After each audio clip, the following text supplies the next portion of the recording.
And I'm gonna quick go and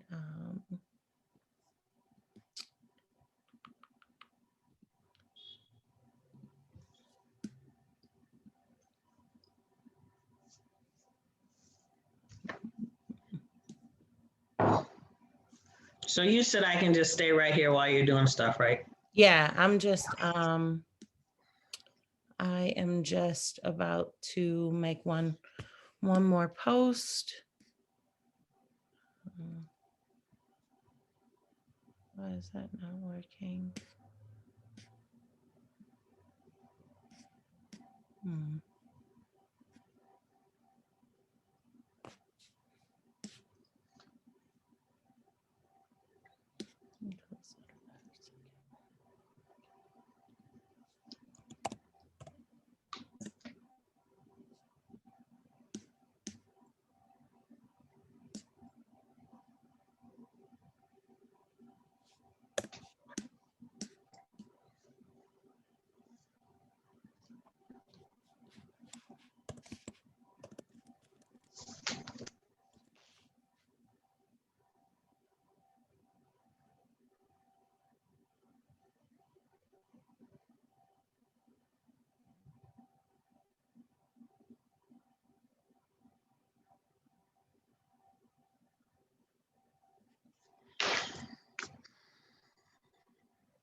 All right, I'm gonna send us out to Facebook.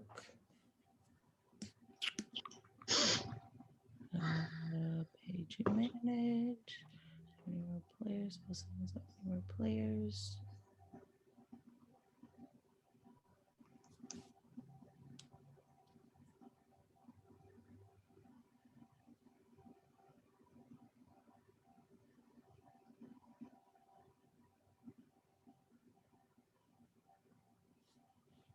Let's see.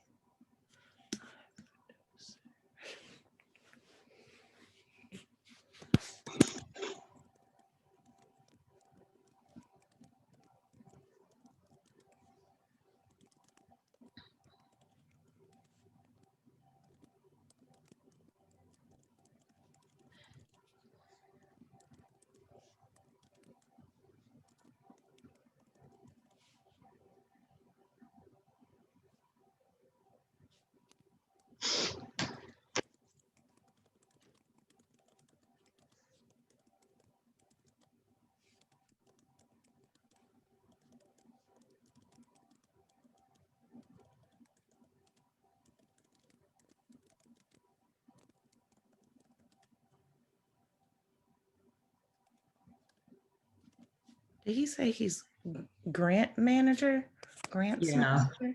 Okay. I think so. That whatever bio you had sent out looked good. I mean, he didn't, I'm not sure he responded to it, but I thought it looked good. Okay. Yeah, I got it. All right, and we are going live.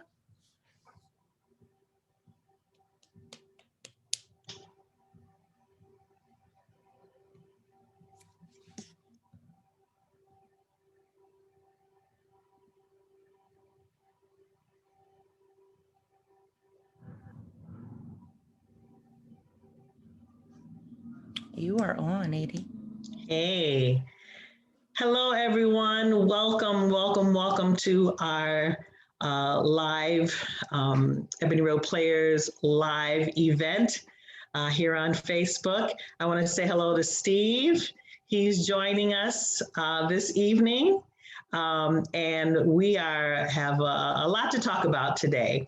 So for people who don't know who I am, my name is Edye Hyde, and I am the founder and executive director of Ebony Road Players. And I'm going to toss this over to Steve, and Steve can tell you guys who he is and maybe a little bit about why we're getting together today. Well, Edye, great to see you again. And as usual, it's a pleasure to exchange ideas and thoughts. I always learn something from you and Ebony Road Players. I am the grants manager at WGVU, which is your PBS and NPR service for West Michigan. And we're in the business of storytelling. And so we share that with Ebony Road Players, the power of the story, the power of the arts in helping to further discussions on social justice issues and equity issues. So it's really exciting to be here and partner with you again. Yes, I love our partnership. When we talk, we get to talking pretty good. And I know we only have about an hour, but I'm very excited about it. So I will tell you, people who are listening, a little bit about Ebony Road Players. Again, I'm the founder and executive director, but we are a theater company that also tells stories. We provide a platform for the Black people in our community. And now that we've got Zoom, it can be across the country or around the world. But we also provide this platform for the underrepresented voices to tell their stories, because sometimes we don't have that opportunity to tell stories about who lives in our community. And so that's what we do. We also delve a little bit into diversity, equity, and inclusion, which is something that's really important for us now. And we love to combine our efforts, of course, with other organizations that are looking at the importance of that as well. So really great to be working with Steve on telling you how important that is for us right now. We've spoken many times, Steve and I, about our community and how the arts, theater for us in particular, really is able to get people to engage in some of the things that are going on in our community right now, and how we want to be a part of that improvement. After this past summer, people are finding that it really is more important to talk to each other about the importance of coming together and telling people stories, so you know where you're coming from. If that makes sense. You got anything to add to that? Oh no, that's exactly right. And when we first talked about doing this discussion, I will say what immediately came to mind is the power of our partnership when we came together at the Grand Rapids Public Library around the Ebony Road Players production and presentation of The Meeting, a dialogue, of course, that never took place in real life, but what would have happened in a dialogue between Malcolm X and Martin Luther King. And WGVU brought to that discussion Lorraine Hansberry, a program that PBS had produced about Lorraine Hansberry and another activist.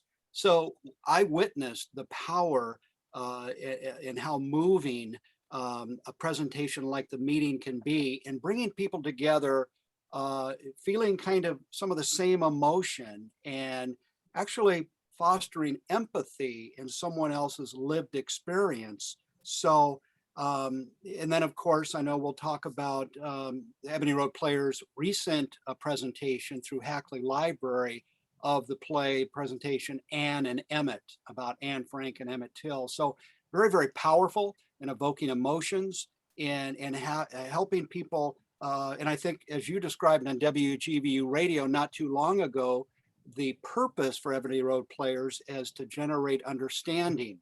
And so That's what I see the power of the arts and theater in doing, particularly when we're talking about equity issues in our community, to create a more equitable community.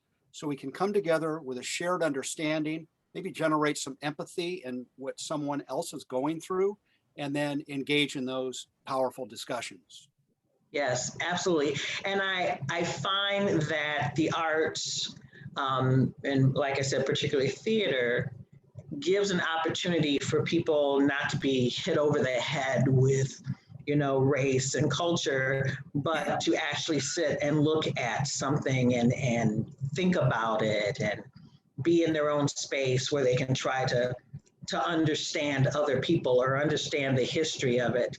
One of the reasons I started the company was one summer, I was on my way to work. I'm a professional vocalist, so I was on my way to my gig, as they say, and was listening to the radio on the way, and there had been quite a few shootings of young people in Grand Rapids. And on my way, I just became very heartbroken and tried to, in my head, try to figure out what these kids, what didn't they have that they felt that they had to be in the streets and were harming each other or part of gangs. I thought, what did I have that they didn't have? And I know that a lot of the things that I experienced as a kid and that my parents helped me with is learning something over the summer, taking a clarinet lesson or, going to some theater or doing some things that made me feel grounded and made me feel that I was important. And on my way home from that job, I thought that's what's missing. We don't have a theater company that really speaks to a lot of the kids that are in underrepresented family situations or underrepresented folks in general, or a Black theater that we had in the past. And I just felt moved. I felt like this is something that had to happen along with the other arts organizations in town, and that was what was missing. And so that's why I started Ebony Road Players with a group of other theater folk who felt the same way. And that was in 2013 and 2014. And we've been going ever since. But that was so important. And when we finally got started, we found out that there was a lot of people who were very interested in seeing something like this be an important part of the arts culture in Grand Rapids. So that's how it all started. Yeah, and Edye, as we've been talking, from my perspective as a white middle-aged male who is witnessing currently discussions within our own organization, WGVU, about diversity, equity, and inclusion, and how we can maintain our vision and our progress in becoming a very inclusive organization. And that's the first step.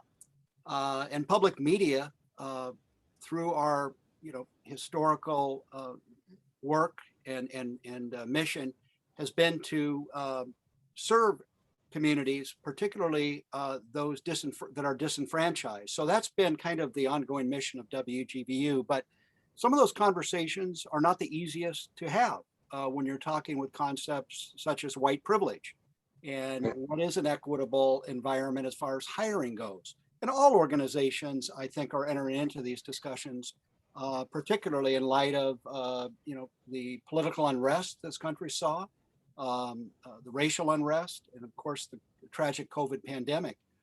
But as you and I talked last week, I think the beauty and the magic of being part of a theatrical presentation, or in our case, we have a program called Shaping Narratives that we're doing our equity work around, thanks to the W.K. Kellogg Foundation.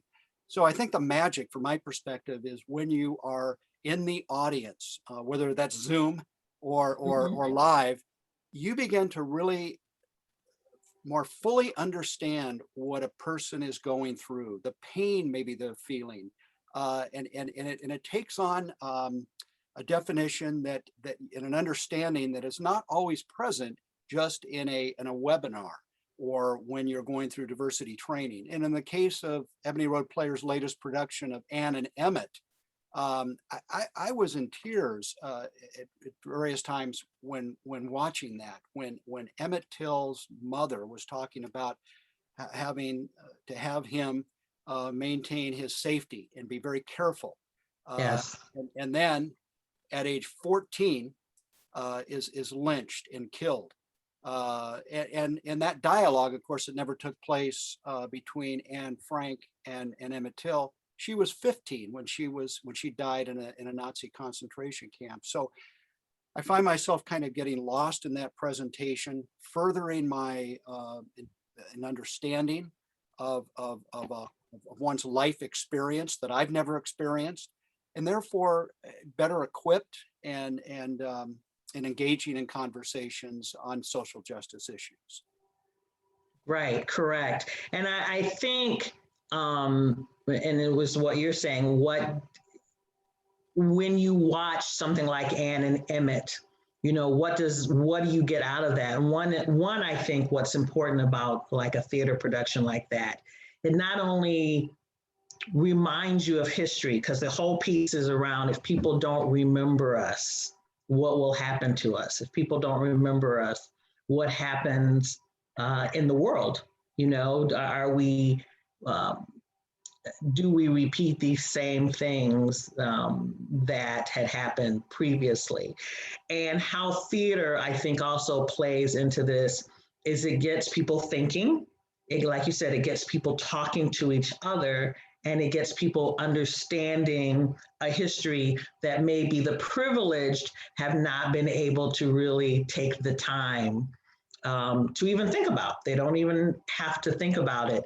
I know that one of the things that I thought was very interesting is the whole thing with Dr. Seuss, and how people are, well, these are great books. Why are people having a hard time with it? But it's because they have not seen through the eyes of maybe, you know, people who are Black or people who are Asian, and how those visions they're not good for us. You know, they haven't paid that much attention to it. So those are all great conversations. But I think theater in its purest sense always has a chance to address social justice issues through history, through, it could be something that's funny, but sometimes in all the theater productions I've ever gone to, there's a hint of the history that was going on at that time. There's a hint of political conversations.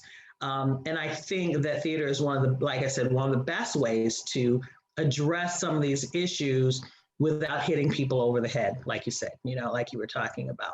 And it gets people thinking. I mean, and you might even draw people who are already going in that direction anyway, but you want to make sure that they walk out with something that they can improve the social dynamics of the community at the time. Yeah, and was it your intent when you created Ebony Road Players, was it your intent to have productions break down barriers and really convey and help people understand one's life journey that wasn't their own? When I first started the theater, it was basically do some fun theater and get kids involved. So, you know, they haven't really had that opportunity to explore or experience a good theater production. Something that I just felt like they needed to be engaged and highlighted.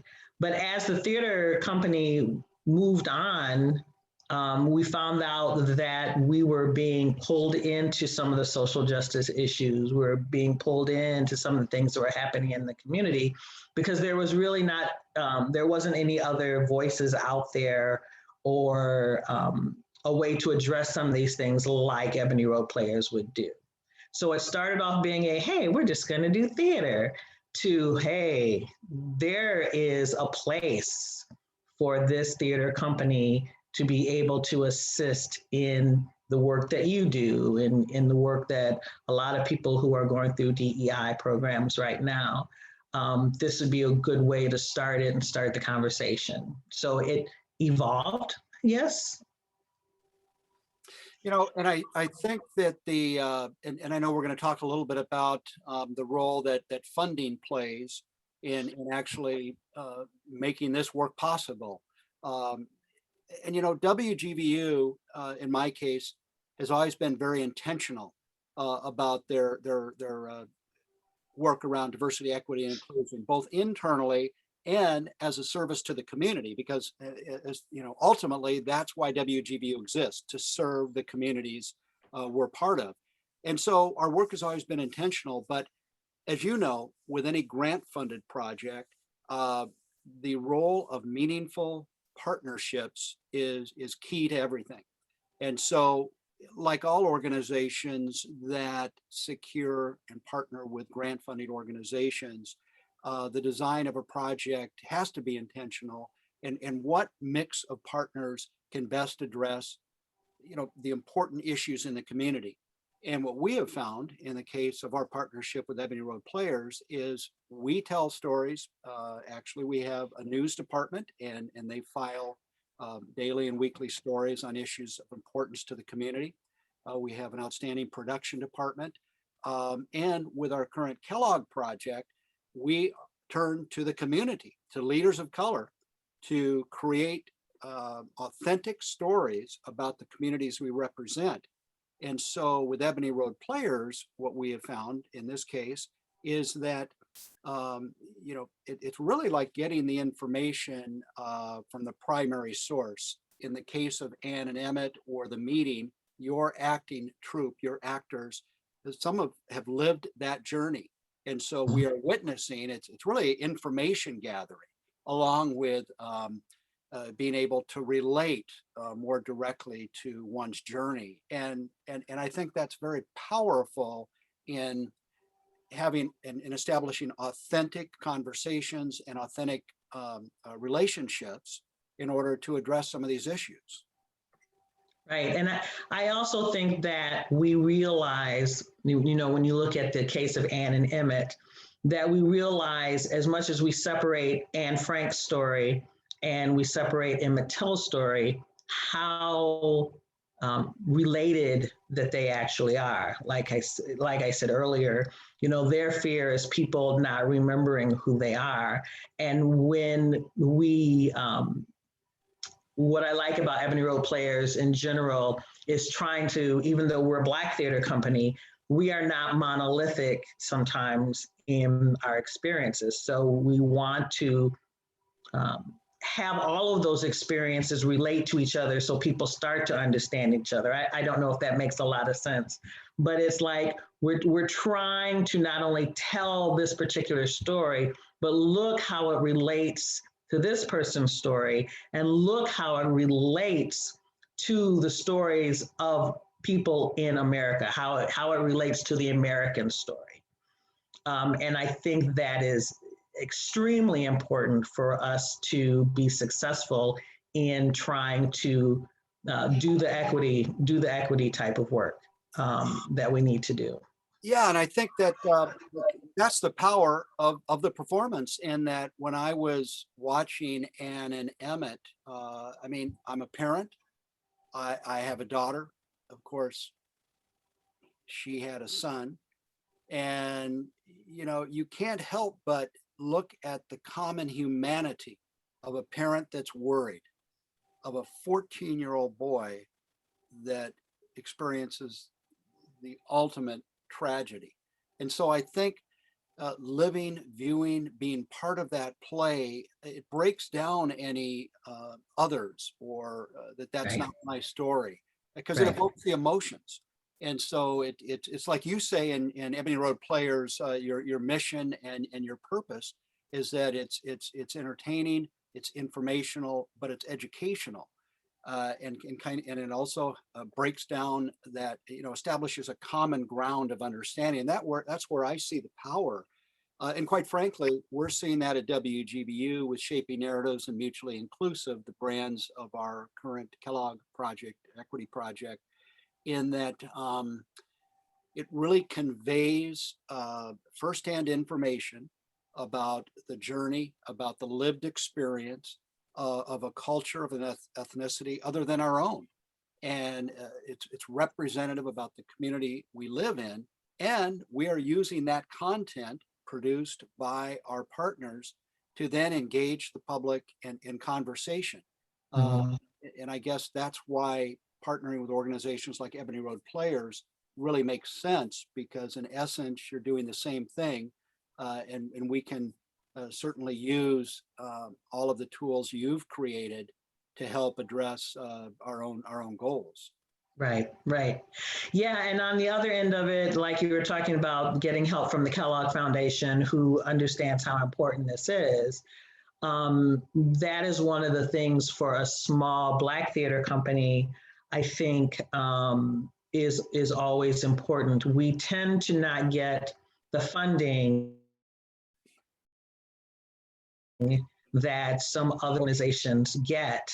And so our purpose kind of today is to talk about how important the arts are in the community, how important it is to financially support this theater company, as in any of the arts. It's an ongoing thing of funding the arts, but our particular theater company is unique to me in this city, and it's covering some things that most of the other theater companies cannot. So financially supporting an organization like ours is very, very important to be able for us to find that intersectionality of like working with you or working with other organizations who are trying to do the same work, or just presenting new ideas to the community that haven't been there before. So I really applaud the Kellogg Foundation for seeing the importance of that, and hope that we have other organizations too that see that importance as well. Yeah, absolutely. And thankfully, the arts continue to flourish. You know, there are ebbs and flows as far as funding streams go. But I think overall, foundations, individuals, patrons of the arts see the importance. In our case, we produce musical program series, excuse me, and then partner with organizations like yours that have professional, high caliber programming. And the beauty, as we're both seeing now with this unfortunate and tragic pandemic, is that we're able to reach people that sometimes cannot, you know, visit an arts venue or a theater with virtual presentations like you just did with Ann and Emmett. So I think they've become even more critical because it really helps people. It creates that understanding. I mean, your mission I see is very similar, not identical to our own. WGVU and public media is in existence to educate, inspire, and entertain through on-air programs, now also digital platforms for those that don't monitor or television, over the air on radio, and then also through community engagement. So we are tied to organizations like Ebony Road Players, dependent upon you know, not only your expertise, but your perspective of the community. So it's through that shared perspective that I think rich, you know, grant-funded initiatives can be most effective. Right. We, I think, are saying the same thing, and trying to highlight how essential that the arts are, an essential component to our community. And I think that a lot of people, even though it was very hard for them to get, you know, try to figure out how to do this digitally, that people are reaching out, people are looking at shows. I think if anything is positive about the pandemic is that it is have people at home watching theater productions, watching the symphony, because those are things in our heart that we need, whether we are addressing, you know, DEI situations, or we're just addressing people's hearts. We're just addressing what they're missing, and having people come together like this and having discussions about what's going on in the world. I think that the arts becomes part of that essential grouping of people that, you know, we have our educators, and we have our doctors, and we have our nurses. And I think that that's all wonderful. We really need them. They are essential people to us. But I also think that the arts is also essential to almost everyone in the community and around the world. The arts has always been there. Good times and bad times, and especially in bad times when people need to be able to communicate with each other or talk to each other through getting through something like the pandemic. Absolutely. And through performance, you know, PBS and WGVU, we like to use the phrase, we provide a front row seat to the finest performances in the world. And that's true. Whether it's in a pandemic situation or not, some people don't have direct access or can easily access arts venues for a variety of reasons. And so we can fill that void, you know, and the arts are hopeful. I think back to when I was privileged to see Edye Evans Hyde perform at the Froenthal with the West Shore Symphony, and how inspiring those performances are. So you're right. It's not always on life-changing, critical conversations like creating equitable communities. It can be just providing that hope, and we all need an extra dose of that at this time. So, but you know, in this context with diversity, equity, and inclusion, I really see them as an essential tool, you know, a powerful tool, not just a luxury or an add-on, but it really is an instrument. And I think this is not new. You know, educators use the arts as a way to teach. And so with diversity, equity, and inclusion, the arts and storytelling have really enabled us to have a more powerful impact on the community in ways that otherwise would not have been possible. So again, I don't see it as an add-on or a luxury. I see the arts as almost essential in helping convey stories in an authentic way, and in a way that can generate good, productive conversation. Yes. And also, I think in this day and age, to encourage empathy is one of the biggest things that theater provides for people. I think people who don't have an experience in going to an arts production, a theater production, tend to have a little less empathy. I mean, I can watch a theater production that we've done and just watch the audience become so engaged. And we tend to have a talk back session afterwards, and the questions that they have for us or the concerns that they have based on the production is just amazing to me.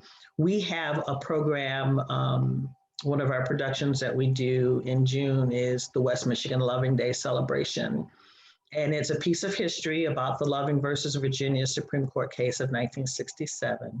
It also allows people who are in multiracial relationships or who are multiracial themselves or don't have the traditional family background. We encourage them to come and talk about some of the things that they have experienced as being in a multicultural situation. And they do these all over the United States. And now that we have people like Kamala Harris, and we have Meghan Markle, is that her name? Yeah, and you know, her being biracial and the things that she has had to go through, I think people in Grand Rapids don't address that issue very much. So we allow a platform for getting to know what the court case was and just having people be able to talk about their experiences of living in West Michigan in a multicultural, multiracial environment. And that has been just one of my favorite events because it enlightens people, and people always have a lot of questions after the productions that we do around that. Yeah, I think that's the key, you know, creating greater understanding, greater empathy, and enlightening people. At least that's been my experience as a member of the audience at presentations, at theatrical presentations. But now in my role as a project director of a Kellogg grant, focusing on, quite frankly, the inequities in our community and furthering an understanding and trying to create authentic stories of the community we live in. And we can only do that in partnership with individuals and outside organizations who we turn to for content or actually to help produce. So then we can reflect the broader community that we're charged to serve. So yeah, that it's that empathy for me that's really key to deepening my understanding. And I just see that as you know, our responsibility as a storytelling organization, if you want to label us as that. We're a news organization, but it's our job to present the facts and to capture the essence, the reality of where we live. And so yeah, I was delighted when you and I started talking about this, and having you know, been in the audience at some of your productions. I've just you know, felt the power and directly increased my understanding and awareness, because we can read a book about Emmett Till or Anne Frank, but you know, the arts bring it to life in ways that I think a discussion don't always do. It helps us kind of vicariously live, step into someone else's shoes, you know, feel the feelings as much as that's possible. And then that really opens the door to some discussions, more of a free-flowing discussion, because, you know, some of the best organizations, individuals doing equity work say that sometimes, if we're talking about social justice and equity issues, sometimes the conversations are not always the easiest to have. So I think the arts helps to facilitate that process. Absolutely. And sometimes people don't want to go through the DEI work in their businesses, particularly. So you always feel that there's an uncomfortable feeling. But when you can get them in a theater production so that they get an idea of what is actually going on, like I said, people don't want to be hit in the head over it, but just find this way that they can be, you know, told stories about it or whatever. How important is it? I know you got the Kellogg Foundation. How important is it for people to financially support this type of work, or a small theater company like ours? I mean, I know how important it is because I'm trying to run it every day, but how important is it for the community to understand this work, and financially support it, and how important it is for not only us, but how important is it for the community at large? Well, it is in particular for small nonprofits, for nonprofits in general, just by the definition, nonprofit, it's essential. And you know, it's funny, when I think my first year being a grant writer, I looked at things, as I recall, in terms of money, you know, that maybe I could get a larger grant the next time around. And after a short while, you realize that the goal, this may sound funny, is not the money. The goal is in, you know, in the correctly addressing a problem and having the resources to do that. And you realize then that a foundation is not a bank. They are an organization with expertise and passion about a problem or a series of priorities in their community to make it a better community. And so in essence, a grant is a partnership with a foundation that in the case of Kellogg, they have a very strategic vision and plan to create equitable communities, and they work very hard on a worldwide basis to do that. They've create monumental initiatives and have very talented staff, and so the funding, of course, you can't do the activities and approach the goals and objectives of your project without the funding. So that's a tool to hire staff, to get equipment, to put on events, etc. So yeah, it's really it's a partnership though. It's a partnership with that foundation, and they just want to ensure that you're a good instrument of that vision and are able to form those partnerships with organizations that care as much about addressing issues in the community as you do. So yeah, the funding is an essential resource within that relationship with the funder. Correct, right. And I think one of the other things that we are trying to do as a nonprofit is to also get the community involved. I mean, we can get, Kellogg Foundation, other organizations that give money like that, which is just so amazingly helpful, and they understand what we're doing and they want to grow it, like you're saying. We want to also encourage people to just your average Joe on the street, this is good. This is not only important for corporations, this is important for you as an individual who have neighbors who you want to make sure that your community understands the importance of equity, inclusion, and diversity, but also just your everyday. We need to have a strong theater community that's able to address your issues, or just to go and have a good time. Just in trying to encourage a family, an arts family, encourage an arts community. And that's one of the important things for us right now, is to encourage not only, financially supporting, but just being a part of this theater community, trying to build a family, if that makes. Well, and that brings back a memory of the times where I've talked directly to individual donors, and you thank them profusely for their contribution, and 9 times out of 10 they thank you, because you're working together to address a passion of theirs, an interest of theirs, something they feel is very important in their life, and that's why they're giving to it.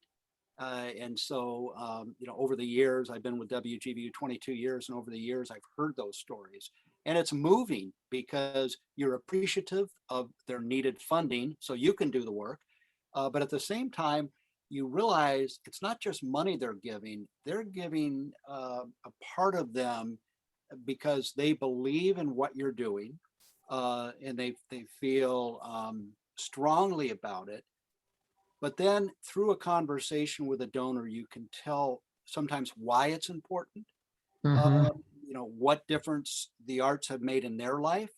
And they want to see that, continue. They want to perpetuate that for the community and for the future.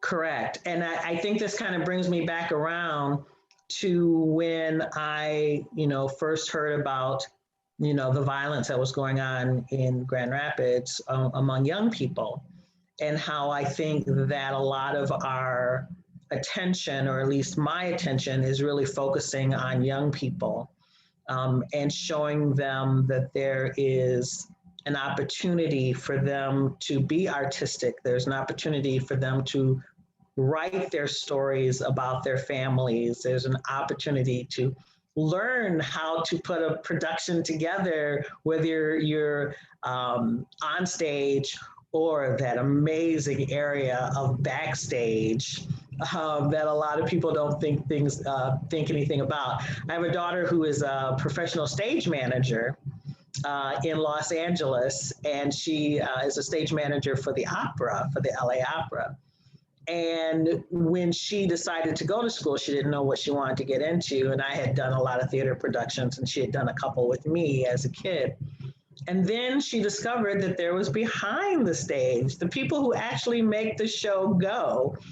And I think a lot of people, oh, you're going into the arts, you're doing theater, you don't make any money. She has made a professional job and lives in Los Angeles. And she's been doing this for, I don't know, 15 years. Well, not 15 years, but a long time. And there is a possibility if people want to make a difference in the community too. You also have to know that the arts is not just this free thing that you think you're going to just have a little fun with and not make any money. There is, it is a profession that people can go into. And so I really want to teach the kids, learn to write, learn all there is about the arts. And if you love it, it's something that you should be doing. So I think that's another thing that I'm very proud of is doing the outreach to the kids. So there's hope. You have underrepresented voices, you have people who are in situations where sometimes they can't afford it. And so Kellogg Foundation, places, people individually giving helps us to reach out to the kids so they don't have to worry so much about how much is this going to cost me to learn this.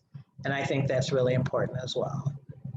Well, I appreciate your bringing it up. I mean, it's what I've learned working in public media and being in the audience of performances like Ebony Road Players presents is, on the one hand, the tremendous amount of work that goes into this. You just don't get on stage and put on the play. It's acquiring the rights to a play. It is writing scripts. It is pulling in sometimes advisors. So sometimes I don't think the public always sees what goes on in the background. And in the case of a nonprofit, they're putting their heart and soul into this. It's a nonprofit, so it's a service organization, and they simply need the funding and able to, put their mission and vision into action in the form of activities, and then hopefully results impact in the community, whether that's enjoyment or, like you say, directly impacting youth that may not be able to afford or access. And the other thing you said is about underrepresented. We work very hard at WGVU to provide platforms to individuals and communities that don't always have a voice. Not everyone has access to that microphone, to that camera. Not everyone has access to those platforms where they can tell their story. So we've been very deliberate about creating that equity in providing platforms to underrepresented, marginalized individuals in communities. And in regard to the Kellogg project, that's part and parcel of the design of that project, to create community capacity and enrich the project, and quite frankly, capture more authentic stories about those individuals and communities that enrich this area we live in. Exactly. I think that the more we reach out to like I said, to our students, to our kids, things that they've never have seen. I'll tell this story. I went to Creston High School, graduated from there, and I was in band and I was in choir. This was back during the days where you could be in like 3 arts programs and still graduate from high school. But I was in band and I was in choir and I was in honors choir, and we did some musical theater things. But when I left school, I thought that was just a high school thing. And that basically, and this is terrible for me to say, that basically Black people did not do theater. That's what I thought. I had actually auditioned for a theater production. I will not tell you what theater company it was, but I had actually auditioned for one right when I got out of school, and I didn't get a part. And that's when I thought, oh, this must not be for us. Not that I was big-headed enough to think that I was going to get a part, because I'd never been trained, but I didn't do anything for years. And there was a Black theater company here called Robeson Players, and they did a lot of wonderful things. And I auditioned for a musical called Ain't Misbehavin'. And I got in, I got a part, and I thought, oh my gosh, this is amazing. But again, I thought it was just something that happened. So I didn't do anything for about 4 years. And then they did a production of, the same company did a production of Dreamgirls. And I ended up auditioning for that. And I always tell people I was Beyonce before Beyonce was Beyonce, before she did Dreamgirls. And I did probably 2 shows every year after that. What amazed me was the storytelling that was woven in each of these shows. A few musicals and a few straight plays. I played Billie Holiday and learned so much about her that I thought, this is the only way you should learn anything is through a theater production, because the points are there, people are there wanting to learn about it, and you are entertaining as well. So I became hooked, and that's again going back to what did I have that the other kids are not having right now, and it's been an important part of my life. Yeah, I think it would be detrimental to the lives of children and families and ultimately the community if the arts did not flourish. And I think if you ask any foundation that furthers the arts, they have the statistics. They know the reality of that. They know how many missed opportunities there will have been that you just pointed out. It would be that child that with the cutback in the schools wouldn't have an opportunity to learn an instrument, develop their voice, and those types of things. And in our case at WGVU, throughout the years, we've provided opportunities for young students, middle school, high school, to come into our studios, to come in and be mentored by some of the professionals. And it's been eye-opening. I can just picture the faces even years afterwards, and hear the stories and the thanks about what that's meant. And in some cases, they've gone on to careers in the broadcast arts, broadcasting, and so forth.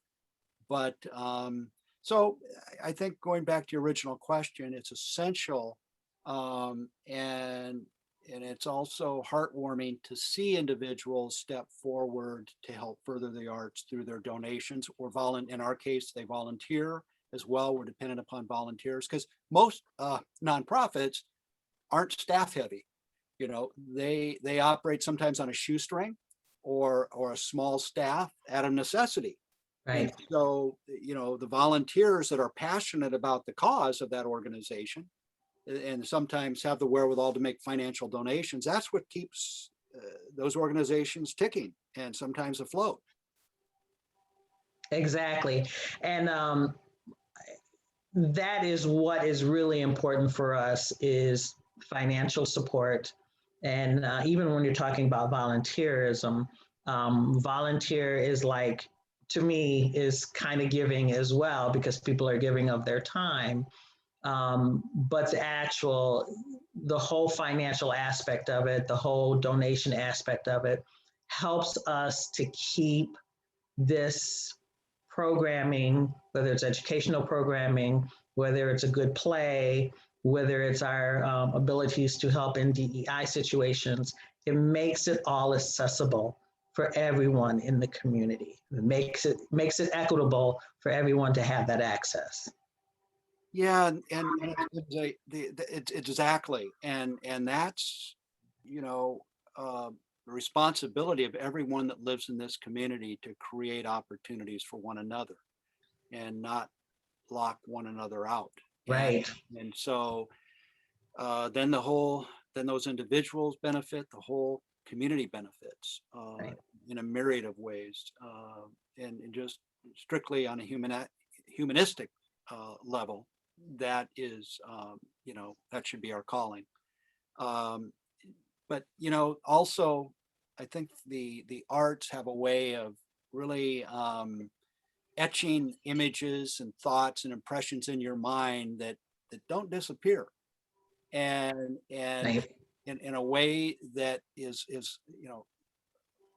long lasting, lifelong lasting. I think to some of the earliest performances I went to years ago, and I know I'm just a youngster, but I can think back, 2, 3 decades when I was living, or longer actually, in Los Angeles, and some of the plays I went to and performances I went to, both lighthearted and not so lighthearted, I still can see the actors and Mhm. feel the feelings of what I felt. And so that is just such a valuable experience. I mean, it's inspirational. And I know it's that overused word, educational, but in the case of, your most current presentation of Anne and Emmett, that is moving and sometimes very unsettling ways, but it also is valuable in that you need to feel someone's life story that you can't possibly, know about, because that's not your journey. Right. And so that's the power of that. It allows you to, and I know I'm repeating myself, but it just allows you to gain that insight and sense of urgency to say this can happen to anybody. Exactly. With Emmett Till, a young African American youth, and Anne Frank, a white young girl of Jewish ancestry, they're having that discussion with one another, and this young man is black and she is white, and then all of a sudden they discover this common experience, and something, if you just read about that, it's not quite the same as if you're kind of there living it.